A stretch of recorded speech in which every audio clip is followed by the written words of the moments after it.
हरिओम, ओम आनंद में, ओम शांति में, ओम ज्ञान में आप सभी दर्शकों का हमारे चैनल पर स्वागत है। आज हम लोग बीएड थर्ड सेमेस्टर के अंतर्गत अधिगम असमर्थ बालक का शैक्षिक व्यवस्था कैसा होना चाहिए उसके विषय में हम लोग अध्ययन करेंगे।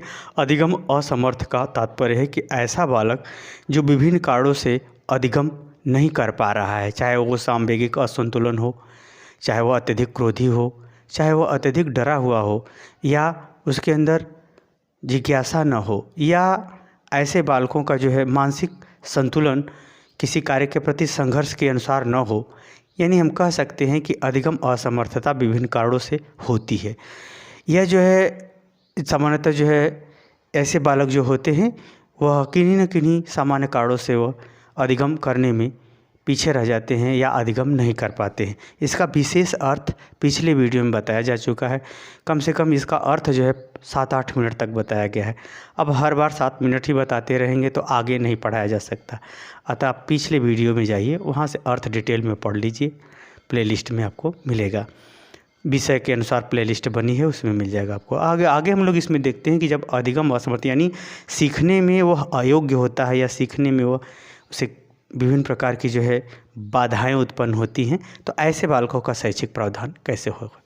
अगर हम बात करें तो ऐसे जो बालकों के अगर शैक्षिक प्रावधान की बात करें तो पहला है विशेष विद्यालय द्वारा शिक्षा। विशेष विद्यालय का तात्पर्य है कि जो अधिगम असमर्थ बालक है, अधिगम जो असमर्थ बालक है, ऐसे बालकों के लिए एक प्रकार से स्पेशल विद्यालय ही बना दिया जाता है। उसमें सिर्फ वही बालक शामिल होते हैं जिनको सीखने में कोई समस्या उत्पन्न होती है, जैसे अत्यधिक क्रोधी हो जाता है, अत्यधिक डर, क्रोध में वो चीखने चिल्लाने लगता है, या सबसे डरा सहमा रहता है, या समाज से अकेला बन जाता है, अकेले रहना पसंद करता। तो जो अधिगम असमर्थता है वो उसका विशेष कारणों से विशेष रूप में देखने को मिलता है। तो ऐसे बालकों के लिए विशेष विद्यालय ही बना दिया जाता है।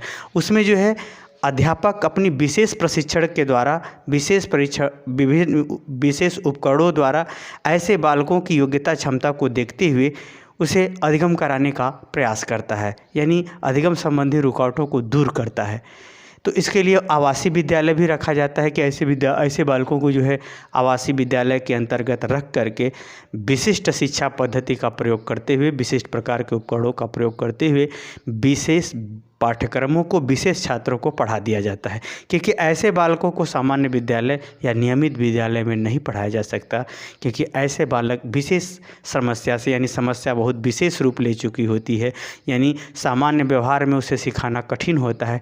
ऐसे बालकों को ही विशेष विद्यालय यानी विशिष्ट विद्यालयों के माध्यम से पढ़ाया जाना चाहिए। उसके संबंध में उसको कला कौशल जो भी प्रशिक्षण देना हो इसके थ्रू देना चाहिए। दूसरा इसका ऐसे बालकों के लिए प्रावधान है सामान्य विद्यालयों में विशिष्ट कक्षाएं। सामान्य विद्यालय का तात्पर्य है कि ऐसे बालक जैसे अधिगम बाधित है तो सामान्य रूप से है, यह समस्या उसके अंदर कोई विशेष ज़्यादा नहीं है, जैसे बात बात में नाराज़ हो जाना, गुस्सा में हो जाना, थोड़ा सा गुस्सा में हो जाना, बस घर से अकेला होकर के भाग जाना, तो जैसे कुछ सामान्य समस्याएं हैं जो सामान्य गतिविधियों से उससे जुड़ी हुई होती हैं। तो जो सामान्य समस्याएं हैं तो उसे सामान्य विद्यालय में यानी सामान्य बालकों के संग उसे शिक्षा दिया जाए। साथ ही ऐसे बालकों को व्यवहारिक ज्ञान भी कराया जाए, व्यवहारिक परिस्थितियों में भी उनका प्रयोग किया जाता है, चाहे पाठ्य सहगामी क्रिया हो, चाहे समाज की विभिन्न सांस्कृतिक व्यवहारिक कार्यक्रम हो, ऐसी गतिविधियों में भी ऐसे बालकों को इन्वॉल्व किया जाता है, ताकि ये बालक अपनी सामान्य शिक्षा के संग संग विशेष शिक्षा, व्यवहारिक शिक्षा को भी वह सामान्य विद्यार्थियों के संग ग्रहण कर सके। तो ऐसे बालक जो है सर्वाइव कर जाते हैं। यानी सामान्य विद्यालयों में जो विशिष्ट कक्षाएं हैं, सामान्य विद्यालयों के अंतर्गत उन्हें पढ़ाया जाता है। विशिष्ट कक्षा का तात्पर्य है कि समय समय पर उनके लिए एक स्पेशल क्लास, एक विशेष एक्सपर्ट को बुला करके उनकी कक्षाएँ कराई जाती हैं। एक सहयोगी एक्सपर्ट के रूप में रहता है जो विशेष समय पर आ करके, हफ्ते में आकर के, महीने में आकर के, 15 दिन में आकर के ऐसे बालकों को एक प्रकार से मोटिवेट करता है, और जो मोटिवेट करता है और साथ ही में ऐसे बालकों को जो है वह थोड़ा सा शिक्षण गतिविधियों के लिए शिक्षक को भी गाइडलाइन जारी करता है, और विषय को भी वह अच्छे ढंग से विभिन्न खंडों में तोड़ करके, बांट करके पढ़ाने के संदर्भ में भी वो निर्देशित करता रहता है। तो ऐसे जो बालक होते हैं जो सामान्य विद्यालय यानी जो सामान्य विद्यालय पाए जाते हैं, प्राइवेट हो या सरकारी हो, सामान्य बच्चों के संग उनको शिक्षा दी जाती है। ऐसे बालक जो है सामान्य रूप से जो है पढ़ लिख लेते हैं और समाज की मुख्य धारा से जुड़ जाते हैं। आगे अगर हम बात करें तो नियमित विद्यालय, यहाँ जो नियमित विद्यालय की बात हो रही है, यहाँ पर भी एक प्रकार का ये जो है नियमित विद्यालय यानी जो प्राइवेट स्कूल हैं, जो सरकारी स्कूल हैं, उनमें सामान्य बालकों के संग तो पढ़ाया जाता है, सामान्य बालकों के संग तो पढ़ाया जाता है, परंतु अत्यंत जो मंद गति से सीखने वाले अधिगम बाधित बालक हैं, इन बालकों के लिए प्रतिदिन अलग से क्लास होता है। प्रतिदिन क्या होता है? अलग से क्लास होता है। और सामान्य विद्यालय में उनका जो है कोई हफ्ते में 1 दिन या 2 दिन या 15 दिन में 2 दिन 3 दिन ऐसे जो है स्पेशल क्लास होते हैं।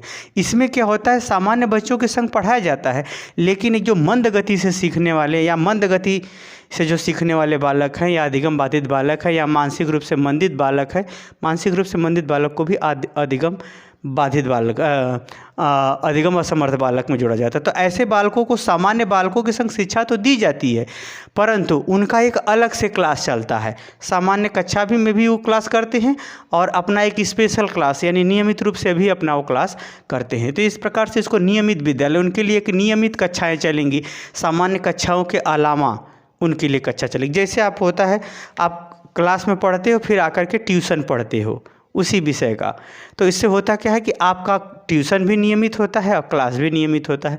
तो जो नियमित विद्यालय है इसके अंतर्गत जो अधिगम असमर्थ बालक है, थोड़ा सा सामान्य से थोड़ी सी उसकी स्थिति थोड़ी सी गड़बड़ है या थोड़ी सी अधिक खराब है, तो ऐसी स्थिति में क्या किया जाता है? सामान्य बालकों के संग पढ़ाया भी जाता है और उन बालकों को विशेष यानी रोज़ सामान्य रूप से साथ में ही उनकी स्पेशल क्लास भी चलती रहती है।